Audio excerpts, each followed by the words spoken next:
ढह गया आजम खान का एक और गढ़। स्वार सीट पर बीजेपी गठबंधन की जीत।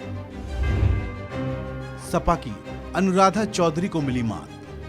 स्वार विधानसभा सीट आजम खान और उनके परिवार का गढ़ कहलाती थी।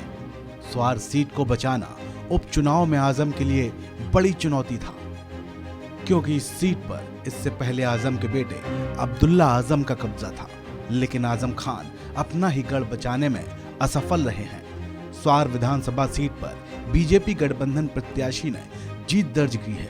ये सीट अब्दुल्ला आजम की विधायकी रद्द होने के बाद खाली हुई थी, इसलिए यहाँ उपचुनाव की नौबत आई थी और अब विधानसभा सीट पर हुए उपचुनाव का परिणाम सामने आ चुका है। यूपी के रामपुर संसदीय क्षेत्र की स्वार विधानसभा सीट के लिए हुए उपचुनाव में आजम खान और उनके परिवार के लिए अच्छी खबर नहीं है। आजम एंड फैमिली को स्वार में तगड़ा झटका लगा है।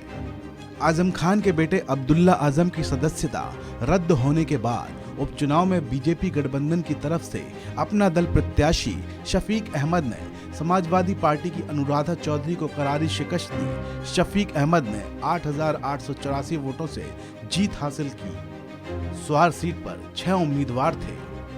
सपा ने यहां पेशे से वकील अनुराधा चौहान को टिकट दिया था। अनुराधा को जिताने के लिए आजम खान को इस बार स्वार में सारा जोर लगाना पड़ा था। वहीं बीजेपी और अपना दल एस ने शफीक अहमद अंसारी को अनुराधा के सामने खड़ा किया था। वो किसी जमाने में आजम के बेहद करीबी माने जाते थे और नगर पालिका अध्यक्ष भी रहे हैं। शफीक की पत्नी रेशमा परवीन अंसारी भी स्वार नगर पालिका की अध्यक्ष हैं। शफीक ने आजम से किनारा कर लिया और फिर उनके घोर विरोधी बीजेपी गठबंधन के पाले में चले गए। आपको बता दें कि स्वार सीट मुस्लिम बहुल है। यहाँ सपा ने पहली बार हिंदू उम्मीदवार उतारा है। अब माना जा रहा था कि मुस्लिम ने शफीक के पक्ष में वोट किया है। यही वजह है कि आजम खान अपना गढ़ नहीं बचा पाए। आजम ने यहाँ कई जनसभाएं की थी। उन जनसभाओं में वो शफीक के खिलाफ खूब बोले, लेकिन इसका असर बिल्कुल नहीं पड़ा। ये नतीजों से साफ दिखाई दे रहा है। अपना दल शफीक अहमद अंसारी को 66,434 वोट मिले। सपा प्रत्याशी अनुराधा चौहान को 57,710 वोट मिले हैं। इस सीट पर समाजवादी पार्टी और भारतीय जनता पार्टी में कांटे की टक्कर देखी गई।